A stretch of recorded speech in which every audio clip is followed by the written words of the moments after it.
Back at the Lake Mead, a week later than last time. Perhaps even more dead in these parts. Much to be seen yet. I only hiked in a little bit after dark. Celias are greening up. Bebia Jansea is green and flowering, kind of like usual.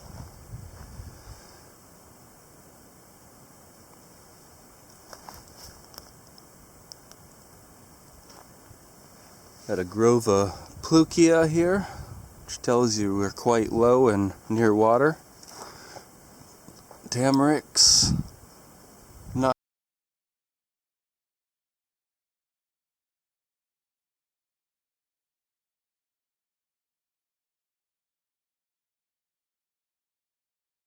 harbinger of the spring ahead in the lower Mohave.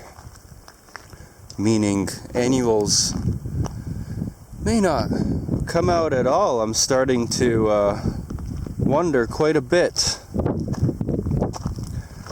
This time last year, there would have been quite a few annuals out here. I know those plantagos would have been living rather than dead in front of us. Not the case this year. But it's going to be enjoyable nonetheless. Even get a chance to swim. And there's the lake. Lake Mohave in this case, not Lake Mead. We are rather downstream from Lake Mead. Black Mountains of Arizona just across the cove here in the river. So there's going to be stuff to see, even if the annual growth is not going to be that impressive this year. Another distinct possibility, of course, is that rain has not fallen in this particular spot to any extent. Could be that a few miles up there had been heavier rain falling during the previous storms. I know it did fall, just not a ton.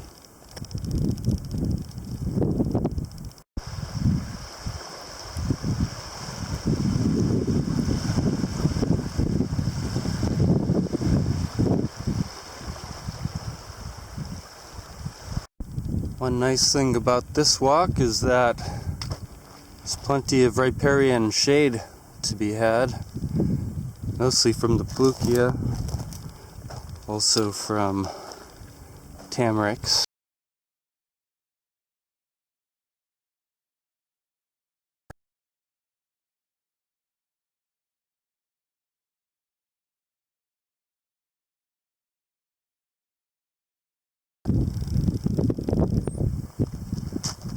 Spirit Mountain back there.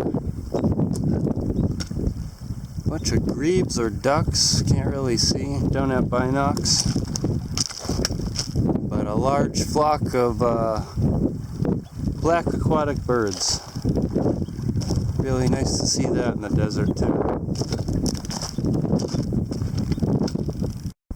Some suckers of Plukia coming up.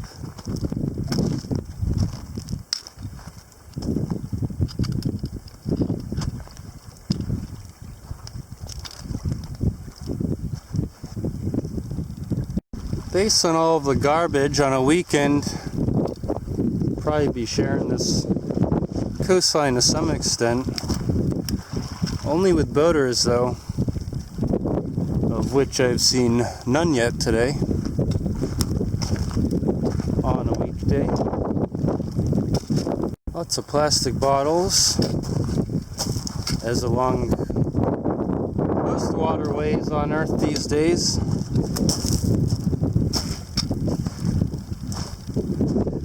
Whether they washed up from above, or were deposited by boatists, not sure. I was really enjoying it at first, but the Trash is beginning to dishearten me a bit. Have to be honest about that. There are some detractions from what should be a nice walk along the river lake shore.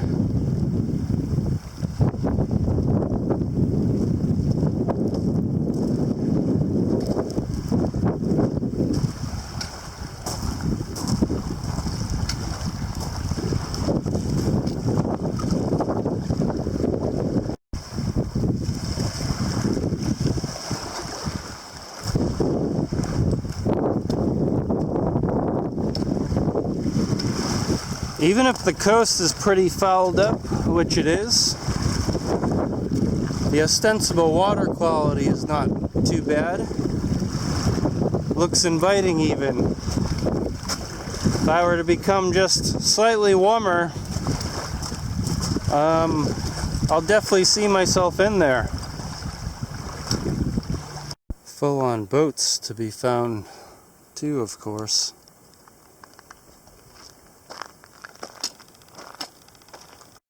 Jeepers creepers. Someone ought to find out what the long-term cleanup plan in effect is. Maybe they're not sending out crews because of COVID still, not sure. The terrain is quite rugged, but what I'm doing is looking for the burrow cuts there. See the track?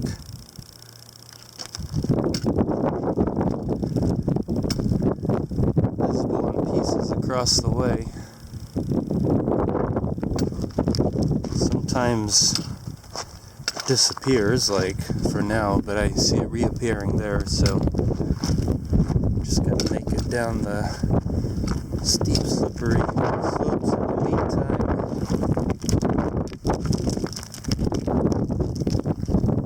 And then I hit something of a burrow track right here. And it becomes that.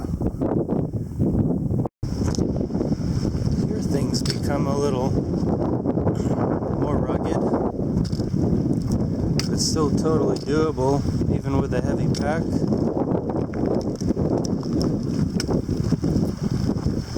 There you go.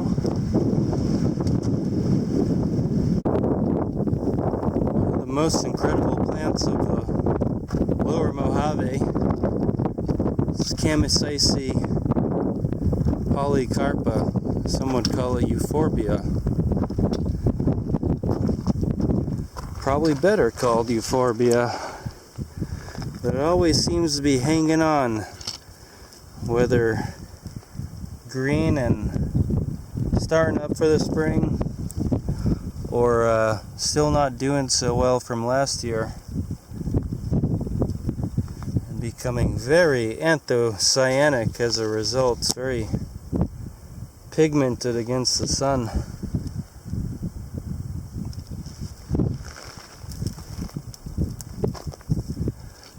But it loves our lowest Mohave washes, so it's a good one to know. Look how common it is here. It's perennial, you'll see it all year. A lot of Camissaceae are annual, and this is one of our few perennials. And that's how it survives all year long, by being perennial. Most of what we see is obviously perennial, and the annuals don't even come out some years, for example. Not even some of the invasive ones. Spirit Mountain, some of its subsidiary and interesting peaklets.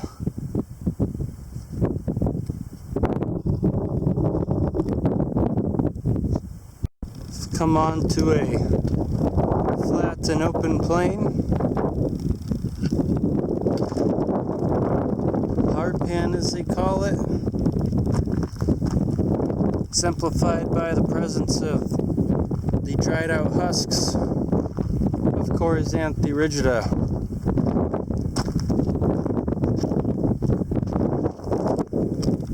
desert pavement.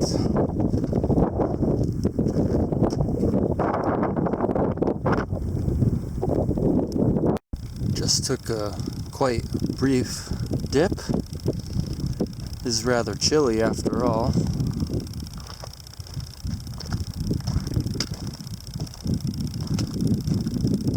Be losing the sun pretty soon. Be in the shadow of Opal here.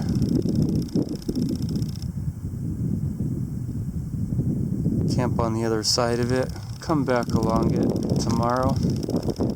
See what's up that way. A bit. The burro trails are still serving me quite well. Haven't seen any. See the poop once in a while. They must roam quite a bit, especially in these hard winters without precip, with no fresh forage ahead, really.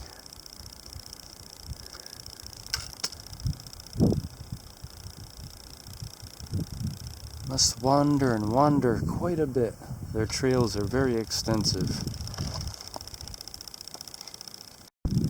Wanderings of the burro out here make my own wanderings look like baby piss.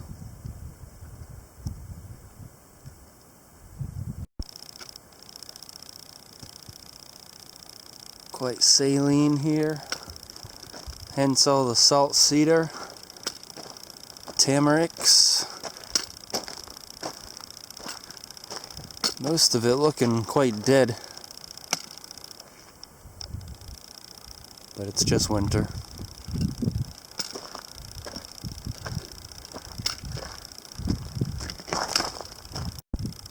Looks more like Onyx Mountain than Opal.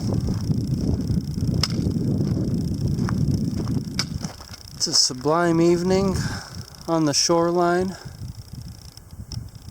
Cutting inland over there shortly. So lone Washingtonia.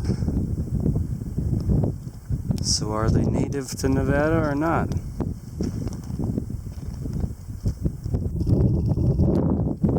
Really hard to say without some comparative genetics, I think.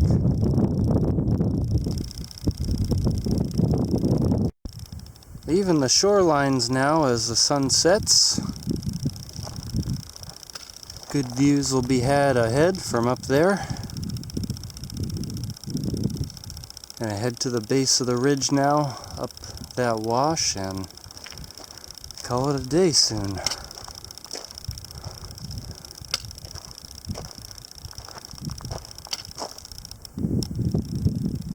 Almost at the top of the Opal Ridge. Summit that way. Remains very barren. Only green to speak of is Alaria and Pusiphyllums, which started appearing on these barren slopes. Quite green in some instances, but none of their flowers yet.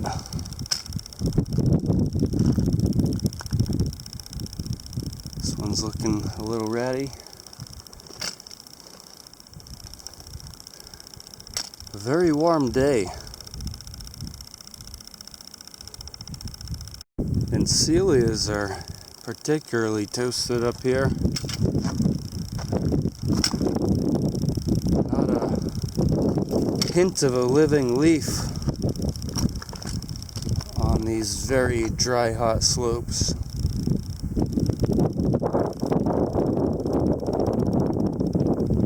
Remember in the wash bottoms they were leafed out quite a bit.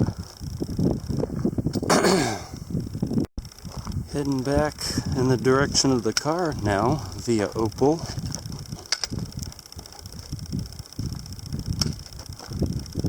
It'll take most of the day, if not all of the day, so maybe there'll be other interesting stuff to see, or maybe it'll just be brown and dead.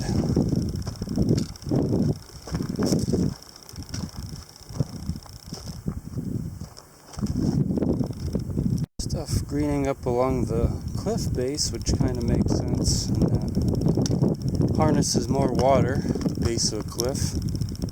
Put some nicotiana in flower down there, nothing unusual about that. I saw some yesterday. They can flower most of the year under pretty horrific conditions, simply because they can dig into some wash water or cliff water. Got some eriogonum greening up down there. Nothing unusual about that either.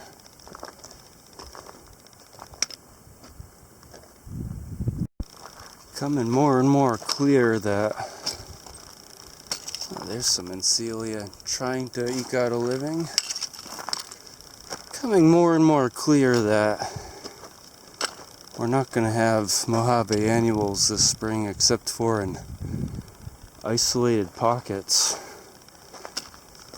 Wouldn't be surprised to find Eriophyllum in washes later this spring, for example. But no, none of the mustards here, none of the invasive grasses are greening up whatsoever. And that inch or less of precip obviously is not even enough for many of the perennials, never mind the annuals. So even though some ambrosias and some Encelias are greening a little, most of them remain very dead looking.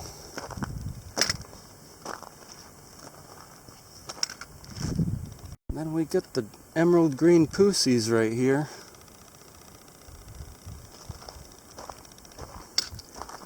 Kind of look like conifers almost, these pussies. Yeah, flowering, starting to. They've been flowering a while on certain roadsides, near Hoover Dam and such.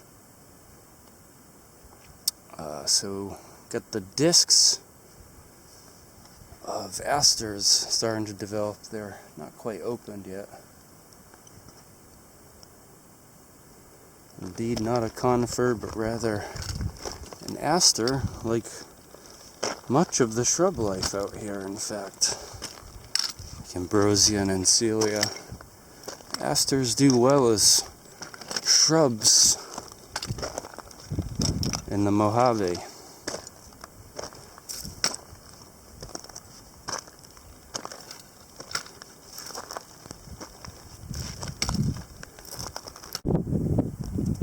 Discs only, several of them per head. Hence why we know it's in the Asteraceae rather than some conifer. Despite the perpetually sun-baked character of this place, even got desert pavements up here on a ridgetop, which tells you something. The walking is nonetheless quite a bit easier than all those ups and downs lower down along the river. Here's the summit of Opal, with great views of sapphire and teal.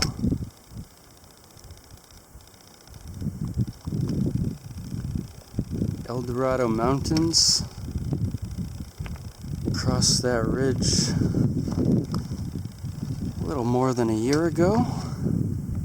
It's what, a 4 or 5 day trip. Very nice trip indeed. There were things blooming all along the ridge back then. Just came down the terminus, southern terminus that is, of Opal Mountain. More of an elongate raised ridge above these flatlands. Very warm today, for February at least, about 80 degrees.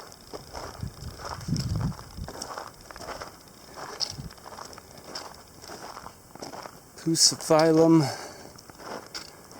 remaining the greenest things around, and prettily so. But they're very rare. You never find big groves of them. You never find them, widespread in a given area. Just one or two here and there.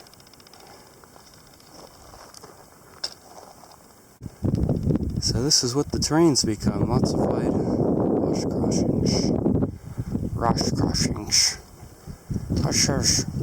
Rosh crossings. I got some worse crossings. Got a lot of worse crossings. Crossing the worst nurse. Crossing the nurse worse. A lot of flat pavement in between the worshes. Eldorados are quite lovely from below.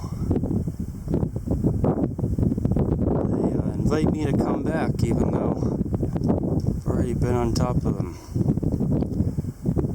I know next to nothing about the canyons there though, so it's very enticing. Only shades I've been able to harbor in today have been on steep north faces, basically. In February, that works. Can't imagine being out here 2 months from now when it's definitely in the 90s every day without shade. Obviously, I've had plenty of experience in those kinds of conditions, but preferable to be avoided, yeah. Even 80 degrees today in February, I'm not desperate for the shade, but definitely anticipating and looking forward to each patch of shade I can find. This is my final big wash crossing of the trip, so we'll call it a day, we'll call it a trip for now, and see you back soon here in the Lake Mead, I'm sure, whether it's springtime or not.